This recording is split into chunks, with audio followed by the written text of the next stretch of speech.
La dépression. Oh, la dépression. Plus la cocaïne.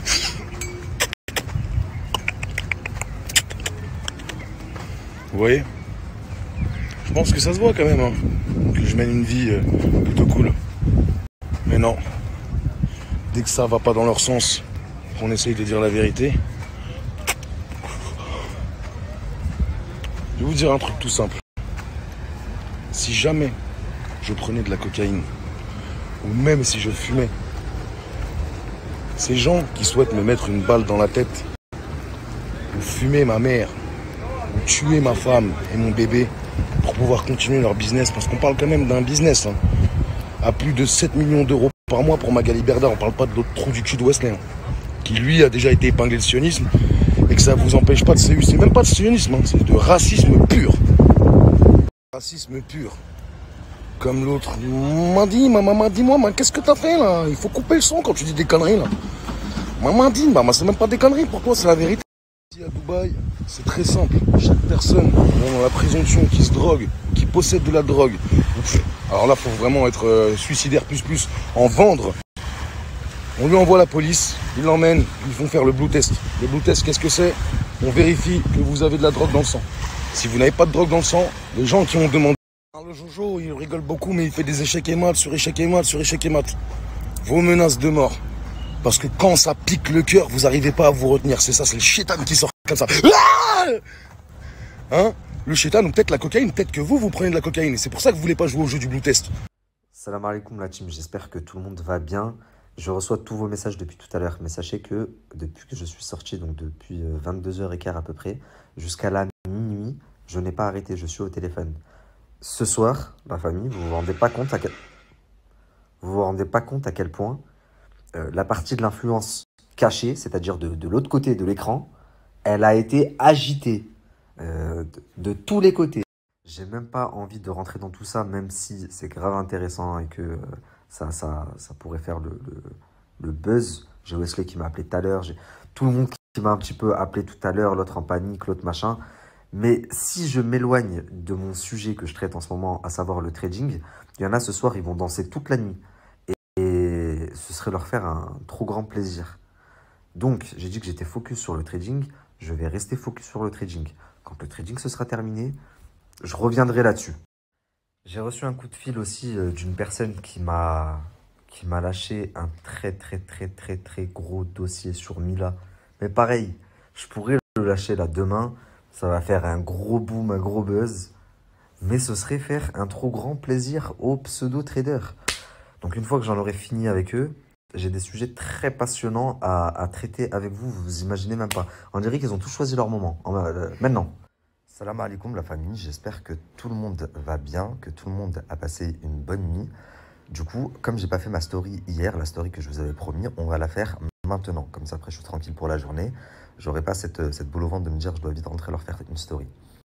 Donc très rapidement, parce qu'on a eu une courte pause de 1 jour et demi, je vais recontextualiser. Il y a quelques jours de ça, je vous ai annoncé que tous les tradings du net qui vous vendaient du rêve étaient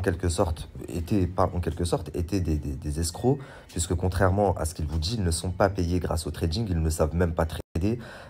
Et pour ça, je vous ai dit qu'il y avait un moyen très facile de le savoir, c'était de leur demander le lien de leur trade record.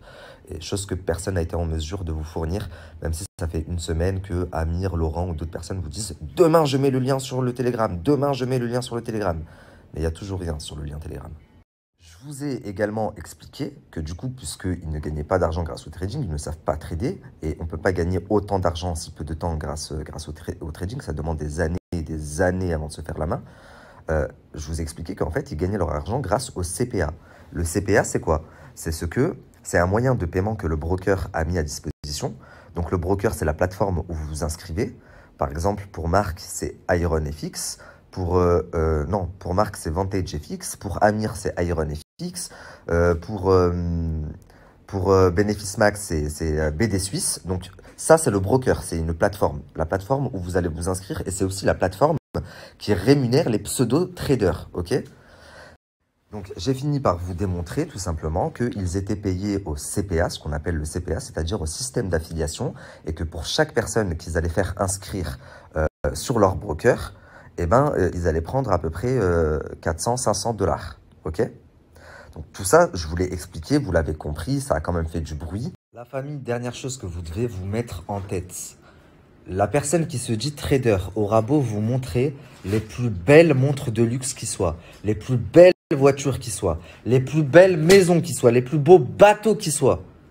Ça ne prouve rien du tout. La seule chose qui prouve quelque chose, c'est le lien du trade record. C'est même pas le trade record en lui-même, puisque le trade record, il peut être modifié. Hein.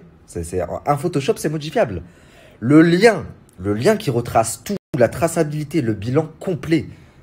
Et là, je vous annonce d'avance, avant d'y aller, que ce soir, Marc va vous faire une story sur Wesley et Magali, ce qui s'est passé hier, etc. Pour faire diversion. J'espère que vous, la team, vous n'allez pas lui laisser faire la satisfaction de faire cette diversion et de s'en sortir aussi facilement. Comment, toi, tu vas parler? Oui, il s'est passé ça, il s'est passé ça. On s'en fout. Ce qu'on veut savoir, c'est pourquoi est-ce que tu douilles les gens? Pourquoi est-ce que tu continues à douiller les gens? Et pourquoi est-ce que tu te justifies pas? Mais je parle pas de contrat là, je te parle quand Jazz elle t'a appelé et qu'elle avait donné mon adresse parce qu'elle voulait que je me fasse fumer par des gens et qu'elle t'a appelé en panique et qu'elle t'a dit Wesley, fais un contrat à Marc. Elle t'a dit s'il te plaît, fais un contrat. Attends, écoute-moi. Encore une fois, je ne payerai plus pour Jazz et je ne payerai plus pour toute personne. J'ai été dans un moment de ma vie il y a 7 mois horrible. Maintenant, je te dis que c'est mon ami. Si tu veux plus être mon ami, il n'y a pas de problème. Mais c'est pas une question d'amis. Et en plus, c'était pas dans ce moment-là que t'étais dans un moment horrible, c'était bien avant, Wesley. Moi, mélange pas. C'était au mois de juillet. J'étais parti j'étais même pas revenu au travail. De quoi tu parles? Arrête. Ok, donc lui, si je comprends bien. Sur les yeux de mes enfants, c'était pas quand t'étais dans une période horrible. Notre truc. Moi, comment il s'appelle? Wesley, s'il te plaît, frérot. T'as vu, moi, je veux de mal à personne, etc. Moi, tu t'es foutu de ma gueule. Je te demande rien. Je te demande ni. T'as rien. On n'est pas mariés. Par contre, tu m'avais dit que tu devais me payer 6 mois. Tu m'as payé que 3 mois. Je t'ai laissé parce que je m'en battais les couilles. Aujourd'hui, je m'en bats plus les couilles parce que je m'aperçois qu'il y a des chiens.